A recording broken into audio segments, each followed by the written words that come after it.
Hi guys, ఇవాళ sandwich చేసుకుందామా? దానికోసం ముందుగా ఒక బౌల్ తీసుకుని ఆ బౌల్లో సన్నగా చాప్ చేసుకున్న క్యాప్సికమ్ ముక్కలు. ఇది స్టఫ్డ్ శాండ్విచ్ అండి, vegetable sandwich. Choice is yours, any vegetables are allowed. దీంట్లో కొంచెం టొమాటోస్, కాస్త సన్నగా తరుక్కున్న టొమాటోస్ అండ్ పనీర్ ముక్కలు, చిన్నగా కట్ చేసుకున్న ఉల్లిపాయ ముక్కలు,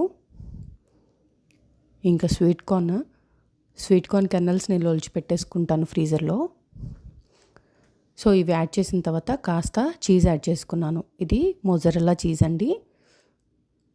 మామూలు చీజ్ స్లైస్ అయినా మీరు ఒకవేళ చీజ్ స్లైస్ యాడ్ చేసుకోవాలంటే స్టఫ్ చేసుకున్నాక, స్ప్రెడ్ చేసుకున్నాక దాని మీద చీజ్ స్లైస్ యాడ్ చేసుకోండి. ఒకవేళ చెడ్డర్ చీజ్ కానీ మోజరెల్లా కానీ అయితే ఇట్లా వేసేసుకోవచ్చు ముందుగానే. అండ్ దీంట్లోకి బైండింగ్ కోసం ఇప్పుడు నేను సాసెస్ యాడ్ చేస్తాను. అండ్ ఆల్సో ఇక్కడ నేను ఫ్లేవర్ కోసం చిల్లీ ఫ్లేక్స్ యాడ్ చేశాను.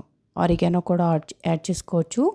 నేను ఇక్కడ ఆరిగానో యాడ్ చేయలేదు, చిల్లీ ఫ్లేక్స్ ఒక్కటే యాడ్ చేసుకున్నాను.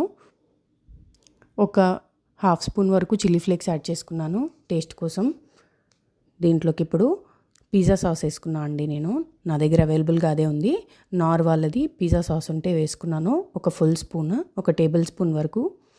ఒక tablespoon veg mayo or non veg mayo or like egg mayonnaise also వేసుకోవచ్చు, అది మీ చాయిస్. సో వెజిటబుల్స్ అన్నిటినీ ఈ సాసెస్ కలిసేలాగా మిక్స్ చేసుకొని దీన్ని బ్రెడ్ మీద స్ప్రెడ్ చేసుకోవాలి. సో ఇది ఒకసారి నేను మిక్స్ చేసేసుకొని మీకు స్ప్రెడ్ చేసేది చూపిస్తాను. వెజ్ మయో చాలా టేస్ట్ బాగుంటుందండి, ఒకసారి ట్రై చేయండి. అండ్ ఇక్కడ నేను స్ప్రెడ్ చేసుకుంటున్నాను. ఒక 2 బ్రెడ్ స్లైసెస్ తీసుకున్నాను.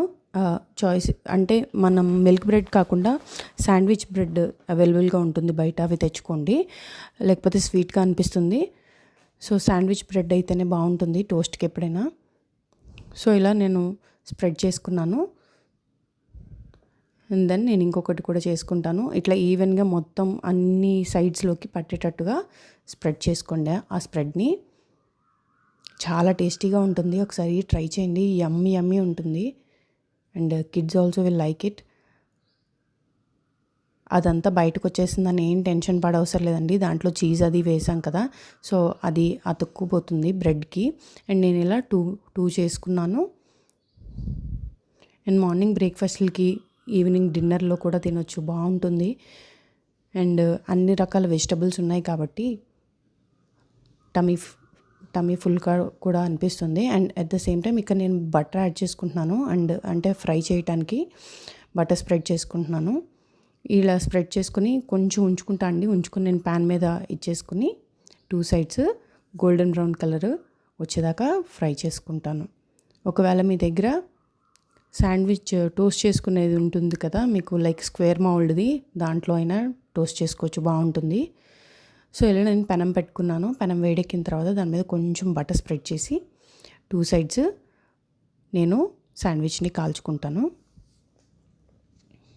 జాగ్రత్తగా వేసుకోండి, చేయి కాలుతుంది. సో కొంచెం బటర్ మెల్ట్ అయిన తర్వాత దీంట్లోకి నేను ఇప్పుడు బ్రెడ్ పెట్టుకుంటున్నాను. ఇందాక నేను కొంచెం బటర్ అప్లై చేశానండి, కొద్దిగా పైన అప్లై చేసి 2 సైడ్స్ గోల్డెన్ బ్రౌన్ వచ్చేదాకా ఫ్రై చేసుకోవాలి. సిమ్లో కానీ మీడియం ఫ్లేమ్లో కానీ చేసుకోండి, లేకపోతే మాత్రం క్రంచీనెస్ ఉండదు. పైన కలర్ వచ్చేస్తుంది కానీ మెత్తగా ఉంటుందండి. అదే ఇలా కొంచెం సిమ్లో కానీ మీడియంలో కానీ చేసుకున్నారంటే మాత్రం టెక్స్చర్ చాలా బాగుంటుంది. అండ్ మనం తినే అంతసేపు కూడా అది మెత్తగా అయిపోదు, అట్లానే ఎక్కువసేపు స్టిఫ్గా ఉంటుంది బ్రెడ్ కూడా. చూసారు కదా, నేను ఇంకొక సైడ్ టర్న్ చేశాను. అండ్ ఇలాంటి శాండ్విచెస్ మల్టిపుల్ వేస్లో చేసుకోవచ్చండి. ఈవెన్ మన ఇంట్లో లైక్ ఆలూ కర్రీ, సమ్హౌ మనం బాయిల్ చేసుకునే ఆలూ కర్రీ చేసుకుంటాం చూసారా, జింజర్ గార్లిక్ పేస్ట్ అది వేసుకుని, అట్లాంటిది ఏదైనా దగ్గరగా ఉండే కూర ఏదైనా మిగిలిపోయినా సరే, లైక్ కొంచెం సాస్ స్ప్రెడ్ చేసుకుని దాని మీద ఆ కర్రీ పెట్టేసి తిన్నా కూడా చాలా బాగుంటుంది. లైక్ ఇంట్లో మనకి చేసుకోలేము అనుకున్నప్పుడు ఇది ఆప్షన్గా ఎంచుకోవచ్చు, చాలా క్విక్గా అయిపోతుంది. సో చూసారు కదా, 2 సైడ్స్ నేను ఫ్రై చేసేసుకున్నాను. అండ్ ఇది మా పిల్లలకి నేను లంచ్ బాక్స్లో కూడా పెట్టిస్తాను. లైక్ మనకి వీళ్ళకి మార్నింగ్ బ్రేక్స్ ఉంటాయి కదండి, ఆ టైం వరకు కూడా బాగుంటుంది. ఏమీ అల్యూమినియం ఫాయిల్లో అట్లా కూడా ఏమీ ర్యాప్ చేయవసరం లేదు. మీరు ఫ్రై చేసి పెడితే అట్లా మంచిగానే ఉంటుందండి వాళ్ళు తినే వరకు. సో చూసారు కదా, అయిపోయింది. పైన టెక్స్చర్ చూసారా, చక్కగా క్రంచీగా వచ్చేస్తుంది. సో ఇలా నేను 2 ఫ్రై చేసుకున్నాను. ఒక్కసారి ట్రై చేయండి, చాలా బాగుంటుంది. అండ్ పిల్లలు కూడా హెల్తీవే ఉన్నాయి దీంట్లో. మీరు ఒకవేళ ఏమైనా స్కిప్ చేయాలంటే సాస్ ఒక్కటి స్కిప్ చేసేసుకోండి. సాస్ స్కిప్ చేసుకున్నా ఒట్టి వెజ్ మాయో వేసుకున్నా కూడా బాగుంటుంది. ఇంకా దీంట్లో ఏమీ హామ్ చేసే ఏమీ లేవండి. బటర్ కూడా మంచిదే పిల్లలకి. ట్రై చేయండి. ట్రై చేసి ఎలా ఉందో నాకు కామెంట్ బాక్స్లో కామెంట్ చేయటం మాత్రం మర్చిపోకండి. Please do subscribe, share, like and comment to my channel. ఇలాంటి వీడియోస్ నేను ఇంకా చాలా అప్లోడ్ చేస్తాను. బాయ్.